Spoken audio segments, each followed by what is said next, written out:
कल कितने क्वेश्चन हो चुके हैं? सर कल 13 क्वेश्चन हो गए थे। अच्छा।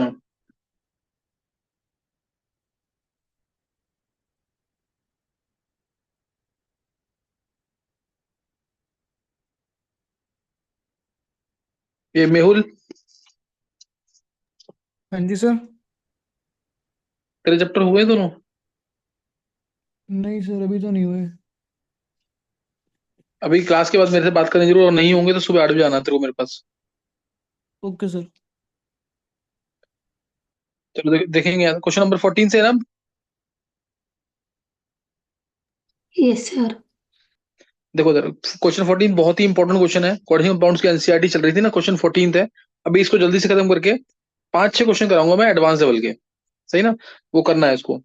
अच्छा, ये जो है क्वेश्चन, व्हाट इज, ये क्वेश्चन बहुत इंपॉर्टेंट है। आईआईटी एडवांस में भी आया हुआ है, मेंस में भी आया है, नीट में भी आया है, और एनसीईआरटी में दे रखा है। ये बोर्ड के लिए बहुत इंपॉर्टेंट क्वेश्चन है। What is the coordination entity formed when excess of aqueous KCN is added to an aqueous solution of copper sulfate? Copper sulphate है, इसमें एक्वस केसीएन डाला है। तो इसका मैंने तुम्हें डायरेक्ट आंसर बता रखा है। कॉपर पे 2+ चार्ज है तो 4 CN आएंगे इसके बाद। 1+ होता है तो 2 आते हैं। पूरी डिटेल दे रखी है मैंने इसके अंदर। CuCN4 आएगा, CuCN4। और चार्ज कॉपर पे 2+ ही रहना चाहिए, लेकिन साइनाइड यहाँ पे काम करता है रिड्यूसिंग एजेंट का। इसलिए कॉपर 2+ को कॉपर +1 में कर देता है, और यहाँ पे K3 आएगा। देखो कॉपर की स्टेट यहाँ +1 आएगी। 3+x-4 = 0। और साथ में रिलीज खुद ऑक्सीडाइज हो जाता है। साइनोजन गैस मिलती है साथ में। साथ में मिलती है साइनोजन गैस। तो इसको याद रखना जरूर। और ये ना मैंने डायरेक्ट दिखाया आंसर ये। नहीं तो पहले बनाता है ये CuCN। CuCN में excess of KCN, excess of KCN डालते हैं दोबारा। ये वाला चीज एक्सेस में डालते हैं तो जाके K3CuCN4 बनता है। तो इसके अंदर तुम्हें दिख रहा है कोऑर्डिनेशन एंटिटी, यानी जो भी कोऑर्डिनेशन स्फीयर के अंदर एंक्लोज है उसे बोलते हैं कोऑर्डिनेशन एंटिटी। तो जो कोऑर्डिनेशन एंटिटी है वो CuCN4 3 नेगेटिव है। तीनों के हटा दो, 3 negative. This is the coordination entity form. ये कोऑर्डिनेशन स्फीयर के अंदर जो है ये इसी बोलते हैं कोऑर्डिनेशन एंटिटी। ये कोऑर्डिनेशन एंटिटी है। तो एक पार्ट हो गया यहाँ पे, बहुत इंपॉर्टेंट है। हर कोई आंसर का K2CuCN4 लिखता है, वो गलत हो जाएगा। साइनाइड आयन काम कर रहा है यहाँ पे रिड्यूसिंग एजेंट का। तो आंसर ये आएगा K3CuCN4। फिर अगला पार्ट है इसमें, why is it that no precipitate of copper sulphide obtained when H2S gas is pass through this solution? तो अगर हम इसमें H2S गैस पास करते हैं तो COH क्यों नहीं मिलता है, ये बोल रहा है ये। सही ना? तो COS क्यों नहीं मिल रहा है, उसका आंसर नोट कर लेंगे। देखो इसमें H2S गैस पास की, तो COH कॉपर तो इसके अंदर फंसा पड़ा है ना, Cu तो यहाँ फंसा पड़ा है। तो क्या वो ये बना पाएगा COS की फॉर्म, कॉपर सल्फाइड? ये बना ही नहीं पाएगा।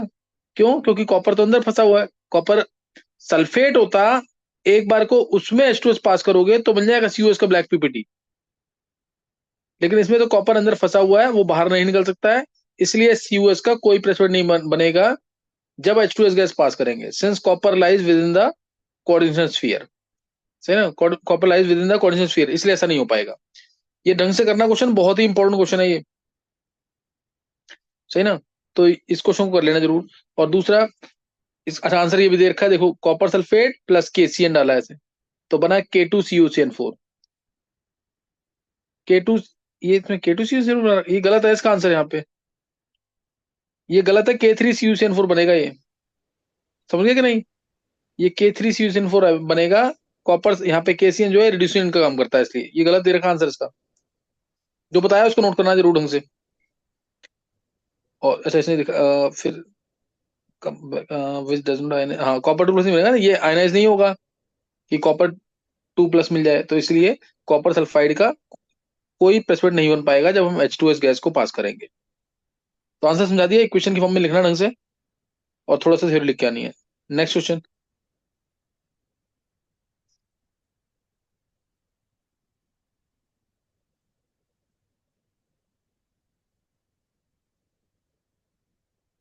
फिर है, discuss the nature of bonding in the following coordination entities on the basis of valence bond theory. तो नेचर ऑफ बॉन्डिंग बताना है इसमें, हाइब्रिडेशन वगैरह बताना है इसमें। FeCN6 4 नेगेटिव अगर है ये सब करा दिया वैसे तो, मैं वो जल्दी से बताऊंगा इसको दोबारा। वीबीटी के according FeCN6 4 negative, hexacyano hexacyano ferrate second ion. Iron की स्टेट तुम निकाल लोगे, x-6 is equal to -4, x आ गया +2। बहुत ध्यान से रखना, 10 में से 9 बार बोर्ड में क्वेश्चन आया हुआ इसका। Fe पे चार्ज आ गया 2+, आर्गन 3d6 हो गया, आर्गन 3d6, तो Fe2+ इन ग्राउंड स्टेट, ये होगा 3d 4s 4p। 4d की जरूरत होगी तो 4d भी लेंगे, 3d 4s 4p। 6 इलेक्ट्रॉन्स हैं, 1 2 3 4 5 6, ये 6 इलेक्ट्रॉन्स आ गए। अब क्योंकि साइनाइड है स्ट्रॉन्ग स्ट्रॉन्ग फील्ड लिगेंड, इसलिए बैक पेयरिंग करेगा। ध्यान से करना इसको बिल्कुल, ये बैक पेयरिंग करेगा। 1 2 3 4 5 6, ये T2G में आ गए, यहाँ कोई इलेक्ट्रॉन नहीं। D2sp3 हाइब्रिडेशन, ये 6 जगह जो है 6 साइनाइड आयन आएंगे, हाइब्रिडेशन हो गई D2sp3। सही ना, D2sp3 हाइब्रिडेशन और octahedral shape. Clear, D2sp3 hybridisation होगी और ऑक्टाहेड्रल शेप, शेप तो बनी जाएगी ये। 6 जगह साइनाइड आयन लगा देना। और मैग्नेटिक मूवमेंट अगर कोई पूछेगा तो इसकी आएगी 0, क्योंकि सारे इलेक्ट्रॉन पेयर अप हो गए हैं। ये मत देखना कि 4 अनपेड इलेक्ट्रॉन है, सारे पेयर अप हो गए, मैग्नेटिक मूवमेंट आएगी 0। नेक्स्ट है FeF6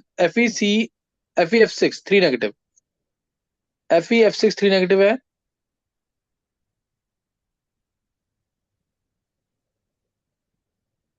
आयरन की स्टेट +3 है, आर्गन 3d5 आएगा, है ना, आर्गन 3d5, तो आर्गन 3d5 आ गया, आयरन 3+, 3d फिर 4s फिर 4p, 4d की जरूरत भी पड़ेगी इसमें शायद, तो 4d 4p 4d, ये आ गया। 3d5 1 2 3 4 5, ये 3d5 आ गया। और sp3d2 6 जगह इलेक्ट्रॉन्स आएंगे, 1 2 3 4 5 और ये 6, तो हाइब्रिडेशन आ गई sp3d2। सही ना, sp3d2 शेप वही बनेगी। और इसमें मैग्नेटिक मूवमेंट 5 अनपेड की वजह से रूट कितनी आ जाएगी 35, अंडर रूट में n इंटू n+2, n की वैल्यू 5,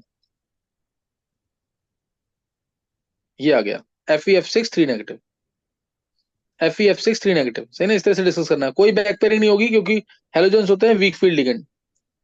नेक्स्ट है, नेक्स्ट बहुत ही important, CO C2O4 whole thrice 3-, CO C2O4 को लिख सकते हैं OX होल थ्राइस 3-।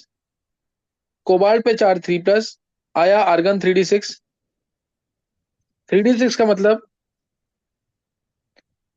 ये चीज आ गई कोबाल्ट 3+ में। और यहाँ बहुत इंपॉर्टेंट चीज है ये oxygen donor, weak field ligand होता है ऑक्सीलेट आयन, लेकिन कोबाल्ट 3+ के साथ ये कौन सा लिगेंड होता है? 1 2 3 4 5 6, ये। अब बैक पेयरिंग होगी इसके अंदर, ध्यान रखना। वैसे oxalate ion week field ligand होता है, लेकिन कोबाल्ट 3+ जेड इफेक्टिव बढ़ गया तो ये लिगेंड की स्ट्रेंथ को बढ़ा देगा, तो ये लिगेंड की स्ट्रेंथ को बढ़ा देगा, इसलिए इसमें बैक पेयरिंग होगी। 1 2 3 4 5 6, ये T2G में आ गए 6 इलेक्ट्रॉन्स।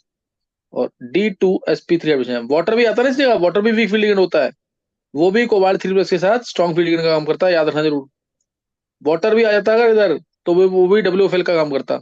बहुत बार ये IIT मेंस में पूछा हुआ है। सही ना, वाटर भी आएगा तो वीक फील्ड लिगेंड का काम करेगा, ऑक्सीजन डोनर है वो, लेकिन कोबाल्ट 3+ में जेड इफेक्टिव ज्यादा, तो ये ऑक्सीजन डोनर्स को SFL बना देगा, स्ट्रॉन्ग फील्ड लिगेंड। ये आ गई हाइब्रिडेशन D2sp3, ऑक्टाहेड्रल शेप, ये CO6 आएगा coordination number, OX oxalate ion, OX oxalate ion, OX oxalate ion, ये 3-। तो ये डिस्कस कर दिया। यहाँ पे लास्ट है COF6 3 नेगेटिव, ये खुद ट्राई करना। यहाँ पे हेलोजन जो है वीक फील्ड लिगेंड है, कोई बैक पेयरिंग नहीं होगी, हेलोजन वीक फील्ड लिगेंड ही होते हैं, यहाँ कोई बैक पेयरिंग नहीं होगी। कोबाल्ट पे चार्ज 3+ ही आ रहा है इसमें भी, तो आंसर आएगा इसका sp3d2, ये D लेना पड़ेगा 4d।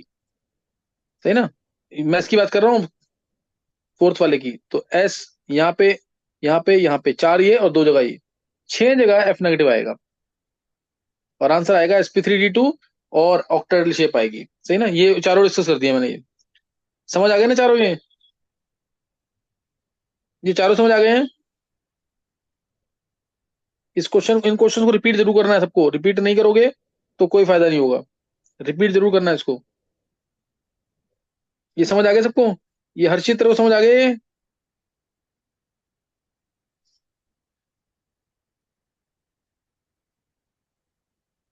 राहुल? हाँ जी सर। चलो नेक्स्ट सब क्वेश्चन है। नेक्स्ट क्वेश्चन दिखाना निष्ठा।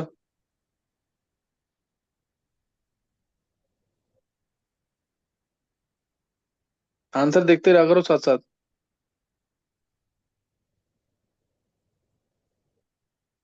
एक बार कोबाल्ट वो दिखाना जरा, ऑक्सीडेट आने वाला क्या क्या आंसर दे रखा है इन लोगों ने?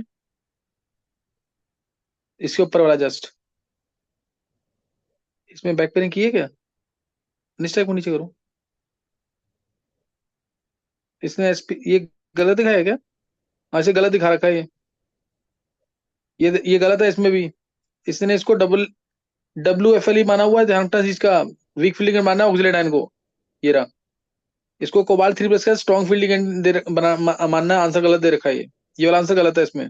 जो मैंने समझाया वो करना तुम। नेक्स्ट दिखाओ निष्ठा।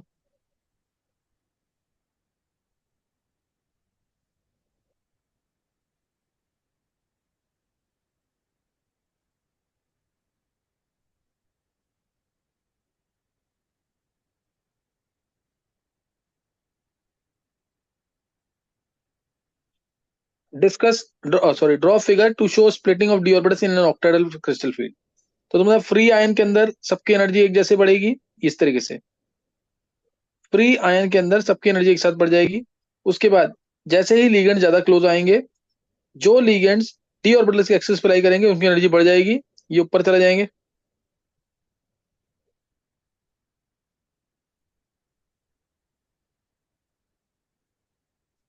सही ना, वो ऊपर चले जाएंगे इस तरीके से।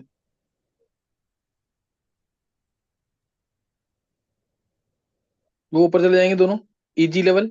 और जो लीगेंड के एक्सिस पे नहीं होंगे डी ऑर्बिटल्स, वो नीचे रहेंगे, T2G लेवल। और ऊपर Eg लेवल, ऊपर Eg level. This is called as berry centre.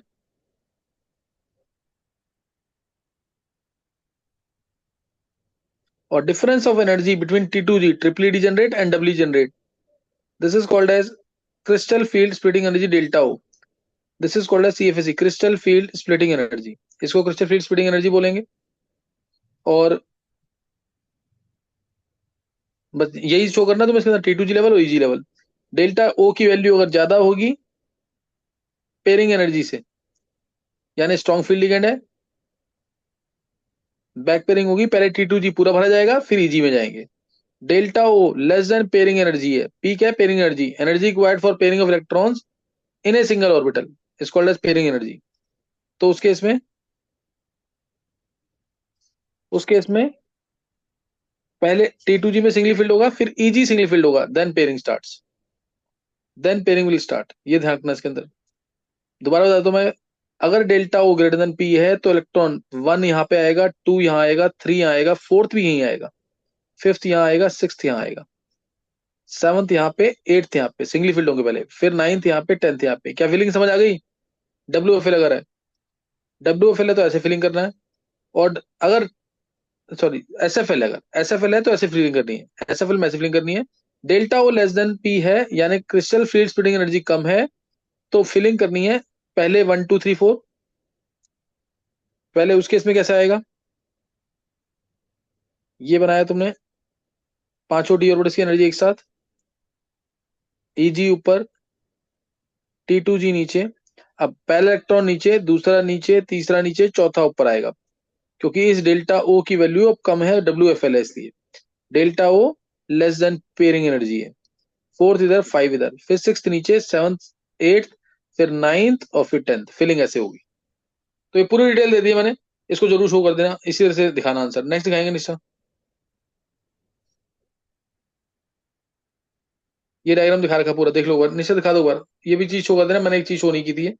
ये 0.6 डेल्टा ओ था ना ऊपर, plus 0.6 delta O is equal to 6 DQ, ये लिखना ऊपर।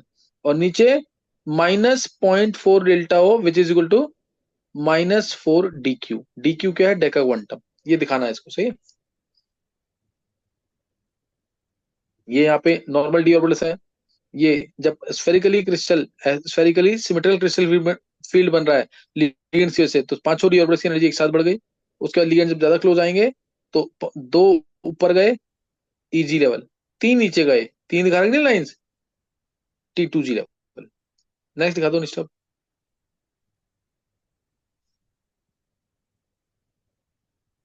अब नेक्स्ट है what is spectrochemical series, explain the difference between a week field ligand and a strong field ligand. तो स्पेक्ट्रोकेमिकल सीरीज मैंने तुम्हें पूरी बता रखी है। कौन सी? पहले दिखाया मैंने WFL, फिर दिखाया बॉर्डर लाइन लिगेंड्स, और फिर दिखाया तुम्हें SFL, स्ट्रॉन्ग फील्ड लिगेंड्स। तो WFL में क्या था, याद होगा, I-Br-S2- SCN-, Cl-F-, NO3-, OH-, फिर यूरिया, फिर alcohol.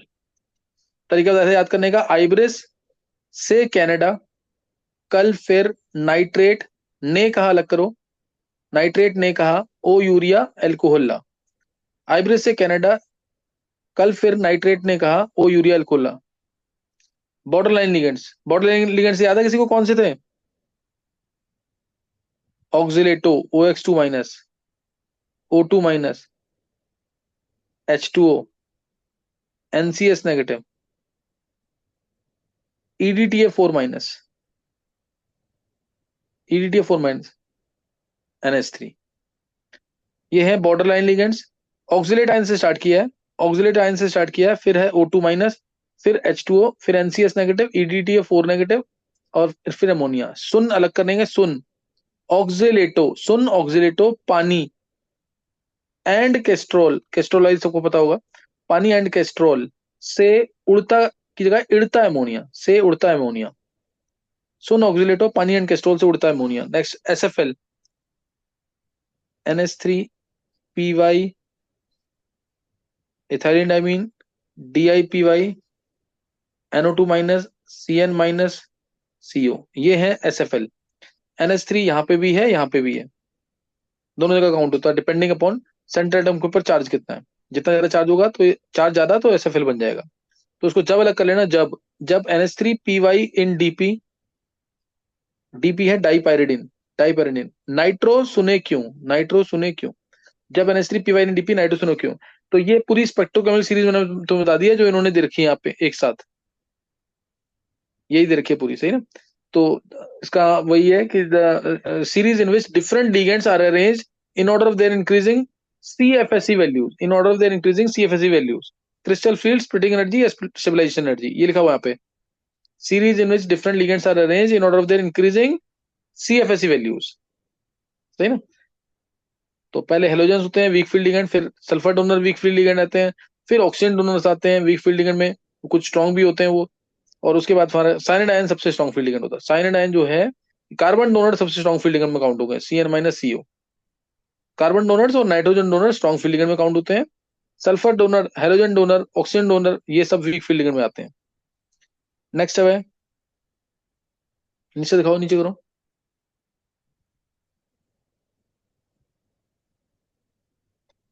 What is crystal field splitting energy?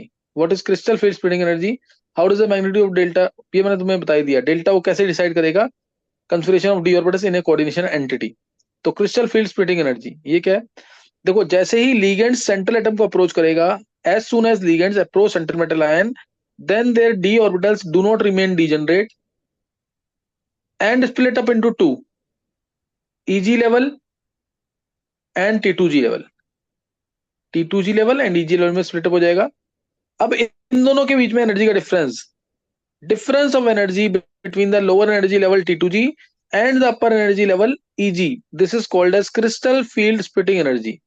ओ लगाया ऑक्टेल की वजह से, this is called as crystal field splitting energy। समझ आएगा कि नहीं है, difference of energy between the lower level and the upper level, octahedral के केस में T2G level and EG level is called as crystal field splitting energy. फिर अब delta ओ ये क्रिस्टल फील्ड स्प्लिटिंग एनर्जी है, और पी होता है pairing energy. Delta ओ अगर ग्रेटर देन पी है यानी SFL है, स्ट्रॉन्ग फील्ड लिगेंड है, तो उस केस में फिलिंग कैसे होगी तुम्हें बता दिया मैंने। पेयरिंग एनर्जी क्या होती है? Energy required for pairing of electron in a single orbital. Energy required for pairing of electron in a single orbital, और डेल्टा ओ ये वैल्यू है। तो अगर ये डेल्टा ओ ज्यादा होगा तो पहला इलेक्ट्रॉन नीचे हमेशा, दूसरा भी नीचे, तीसरा भी नीचे, चौथे से दिक्कत आती है। डेल्टा ओ ज्यादा तो चौथा इलेक्ट्रॉन आएगा नीचे, यानी SFL है। पांचवा भी नीचे, छठा भी नीचे, सातवें से ऊपर आएगा फिर। और अगर delta O less then P है, delta O less then P है, उस केस में चौथा इलेक्ट्रॉन कहाँ आएगा? पहला नीचे, दूसरा नीचे, और फिर चौथा ऊपर आ जाएगा। तीसरा भी नीचे, चौथा ऊपर आएगा, पांचवा ऊपर आएगा, छठा फिर नीचे आएगा। ये है जब delta O less then P होगा। यही बताना तुम्हें, पेयरिंग एनर्जी की डेफिनेशन बता देना और फिर एक्सप्लेन करना। नेक्स्ट क्वेश्चन, ये बोर्ड में आया हुआ क्वेश्चन ये वाला।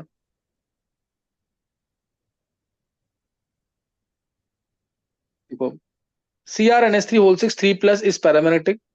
क्रोम की स्टेट आएगी +3। अमोनिया पे चार्ज होता है 0।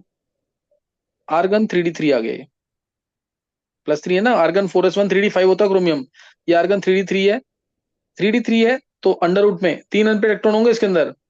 तीन ये दिखा रखे हैं, 1 2 3, 3 अनपेड इलेक्ट्रॉन है। म्यू आएगा अंडर रूट में 3 × 3 + 2 √15 bm। √15 bm आंसर आ जाएगा। चलिए, √15 bm आंसर आ जाएगा इसका। तो ये हाईली पैरामैग्नेटिक होगा। और while NiCN4 2 negative, N is diamagnetic. इधर Ni की स्टेट निकालेंगे, 2+ आएगी।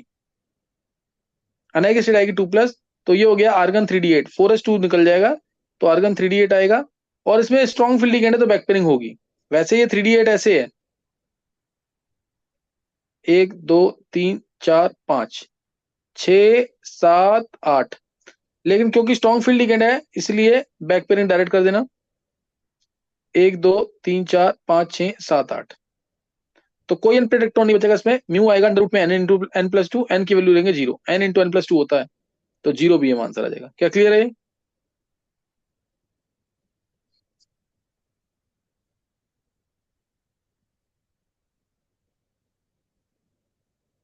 Next,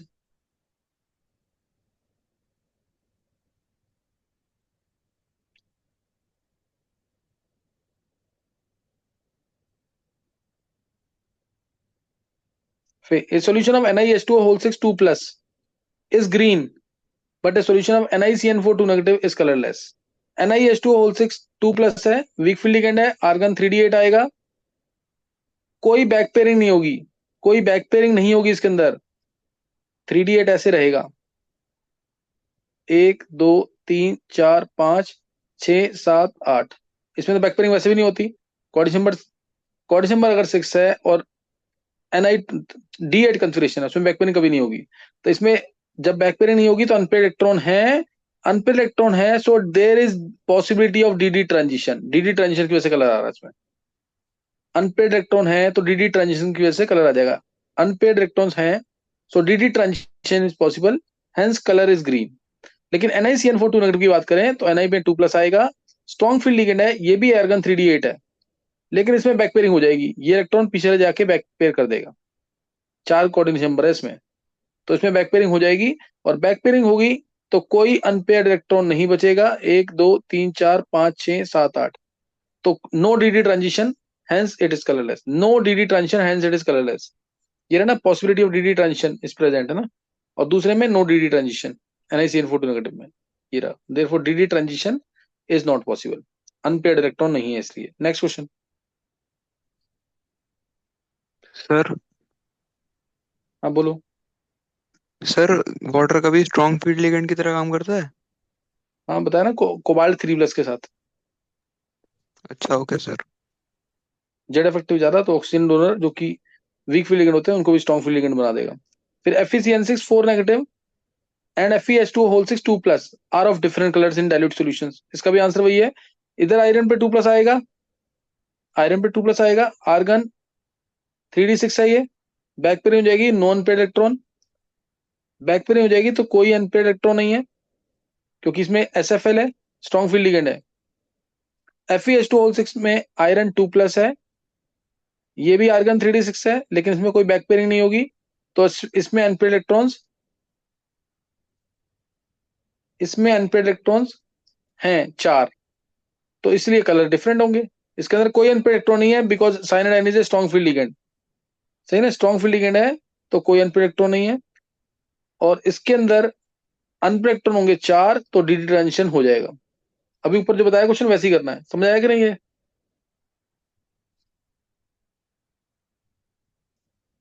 next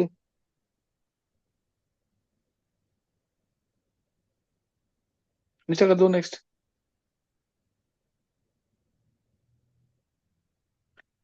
discuss the nature of bonding in metal carbonates. Nature of bonding in metal carbonates बहुत बताया हुआ है, सिनर्जिक बॉन्डिंग डिस्कस करनी है।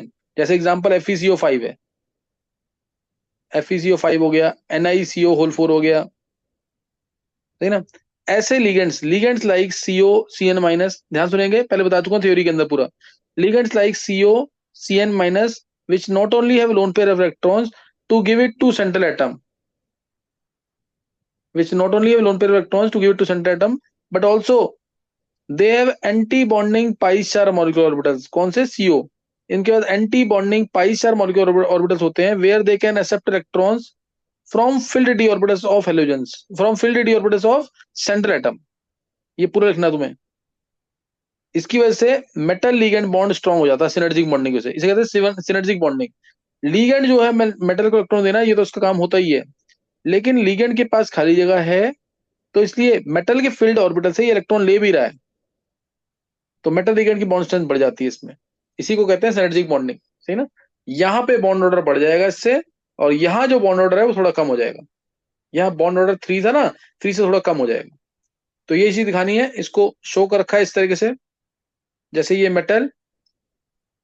मेटल के डी ऑर्बिटल्स फिल्ड भी होंगे, वेकेंट भी होंगे, और ये CO, ये लोन पेयर इसके पास, और ये एंटी बॉन्डिंग पाई स्टार, ये एंटी बॉन्डिंग पाई स्टार, ये पाई स्टार वेकेंट वाला, मेटल के ये फील्ड वाले। अब ये लोन पेयर इसको दे रहा है, सिग्मा बॉन्ड बन गया। लोन पेयर दे रहा है तो सिग्मा बॉन्ड बन गया। इसके फील्ड ऑर्बिटल से इलेक्ट्रॉन ले रहा है एंटी बॉन्डिंग पाई स्टार के अंदर, एंटी बॉन्डिंग पाई स्टार के अंदर इलेक्ट्रॉन ले रहा है। जाना टफ होगा क्योंकि एंटी बॉन्डिंग ऑर्बिटल है, तो यहां बन गया ये पाई बॉन्ड। यही दिखाना तुम्हें, nature of bonding in metal carbonyls, यही चीज दिखानी है। इससे मेटल और कार्बन का बॉन्ड ऑर्डर बढ़ जाएगा, लेकिन यहां जो बॉन्ड ऑर्डर है वो कम हो जाएगा, CO का बॉन्ड ऑर्डर कम हो जाएगा, CO की बॉन्ड लेंथ बढ़ जाएगी। सही ना। ये इसी को मैंने ऑलरेडी पहले डिस्कस किया हुआ है, इसको लैंग्वेज लिखना आना चाहिए। मैं लिगेंड्स लाइक CO और NO which are not only have lone pair electrons to give it to central atom, but also they have anti-bonding pi star vacant orbitals where they can accept electrons from filled orbitals of central atom. Such ligands are called as, क्या कहते हैं इसको? Pi bonding पाई acid ligands कहते हैं, या पाई ligands कहते हैं। और ये सिनर्जिक बॉन्डिंग में इन्वॉल्व होते हैं। सिग्मा और पाई दोनों कैरेक्टर होता है इसके अंदर। इस बॉन्डिंग को सिनर्जिक बॉन्डिंग कहते हैं, जिससे सिग्मा बॉन्ड जो है पाई बॉन्ड की स्ट्रेंथ को बढ़ाता है, और पाई बॉन्ड सिग्मा बॉन्ड की स्ट्रेंथ को बढ़ाता है। Sigma bond strengthens pi bond and pi bond strengthens sigma bond, इसी को सिनर्जी कहते हैं। Both are aiming towards the same goal, मतलब दोनों का काम यही है, मेटल लिगेंड की बॉन्ड स्ट्रेंथ को बढ़ाना। नेक्स्ट क्वेश्चन दिखा दो निष्ठा।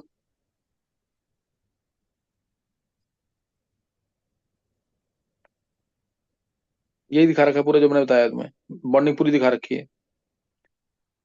हाँ, सही है निष्ठा, वो बता दिया मैंने पूरा। फिर give the oxygen state, D orbital occupation and coordination number of the central atom. तो ऑक्सीजन स्टेट तो निकालोगे तुम, 3 + x - 6 = 0। ऑक्सीजन एटम पे -2 चार्ज होता है, इसलिए x आ गया +3, पहला केस। फिर दूसरे में x + 2 × 0 - 2 - 1 = 0। x आ गया यहाँ से +3, x यहाँ से +3 आ जाएगा। फिर NH4 होल ट्वाइस COF4, तो 2 + x - 4 = 0। x आ गया यहाँ से +2, अमोनियम पे चार्ज +1 होता है, 2 है तो 2 हो गया।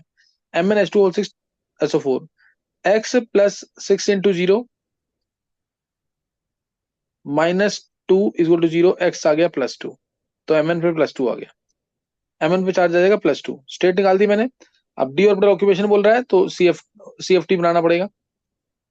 स्टेट निकाल दिया मैंने, सही ना। और कोऑर्डिनेशन नंबर इधर 6 है क्योंकि C2O4 बाइडेंटेड लिगेंड है, 3 का 6 हो जाएगा।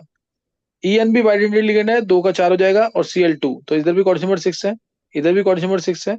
इधर F के CO के साथ 4 F लिंक्ड है, तो इधर कोऑर्डिनेशन नंबर 4 है, और इधर तो दिख ही रहा है H2O6 है, तो कोऑर्डिनेशन नंबर 0 भी 6 है। कोऑर्डिनेशन बता दिया। डी ऑर्बिटल ऑक्यूपेशन देखेंगे अब। कोबाल्ट पे पहले केस में चार्ज 3+ है, तो ये आर्गन 3d6 हो गया। C2O4 को मानना है स्ट्रॉन्ग फील्ड लिगेंड, इसलिए ये था पूरा D,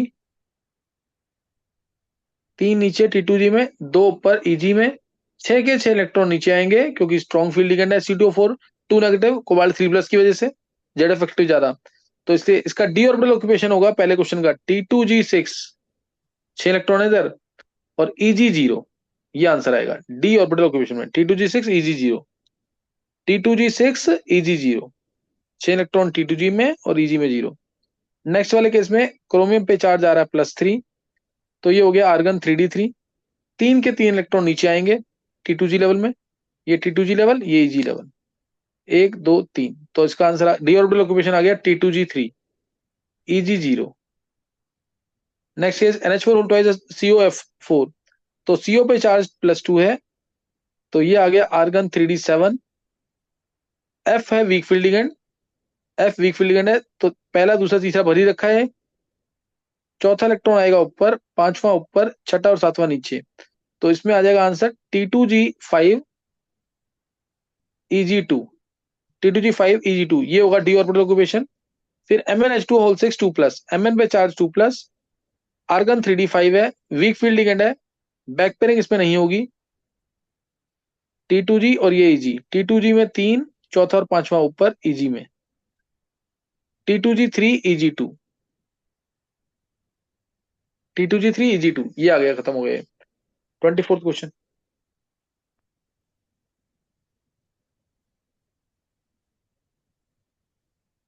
twenty fourth question.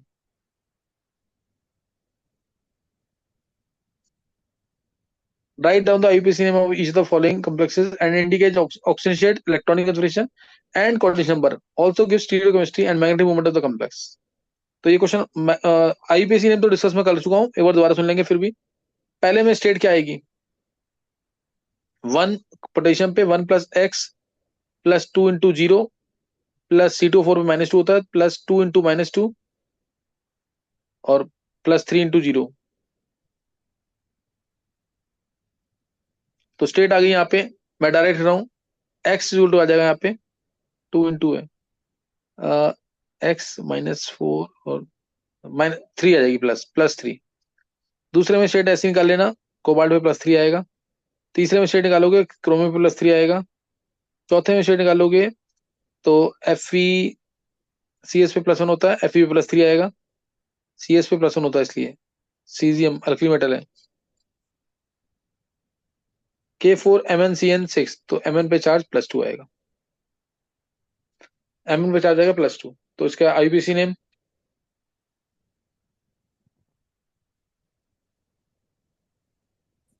Name potassium di aqua di oxalato, या बेस ऑक्सिलेटो भी बोल सकते हैं, ऑक्सीजन आयन है, डाई ऑक्सिलेटो क्रोमेट, क्रोमेट आएगा क्योंकि एनायनिक कॉम्प्लेक्स है, tri hydrate, chromate third tri hydrate, क्या क्लियर है ये, क्रोमेट थर्ड ट्राई हाइड्रेट, सही ना। +3 स्टेट है, आर्गन 3d3 आएगा इसमें, आर्गन 3d3 आएगा, +3 स्टेट, आर्गन 3d3 आ जाएगा इसमें। कोऑर्डिनेशन नंबर तुम्हें दिख ही रहा है, 6 है, 2 है वाटर, और 4 लेंगे इधर से क्योंकि बाइडेंटेड लिगेंड है, बाइडेंटेड लिगेंड है तो 4 लेंगे। फिर CO NH3O5 Cl2, पेंटा अमीन क्लोरिडो कोबाल्ट थर्ड क्लोराइड, पेंटा अमीन क्लोरिडो कोबाल्ट थर्ड क्लोराइड, सही ना, पेंटा अमीन क्लोरिडो कोबाल्ट थर्ड क्लोराइड। ऊपर की मैग्नेटिक मूवमेंट √15 होगी BM में, √n × n+2। नाम बता दिया इसका, स्टेट कोबाल्ट 3+ है, आर्गन 3d6 आएगा, है ना, आर्गन 3d6 आ जाएगा इसमें, कंफर्मेशन आ गई है, स्टेट बता दी, कंफर्मेशन बता दी, कोऑर्डिनेशन नंबर इसका 6 है ही, कोऑर्डिनेशन नंबर इसका 6 है ही। स्टीरियो केमिस्ट्री कोई मैग्नेटिक मूवमेंट ये शो नहीं करेगा, इसमें सिस ट्रांस होगी, इसमें सिस ट्रांस होगी, ध्यान रखना।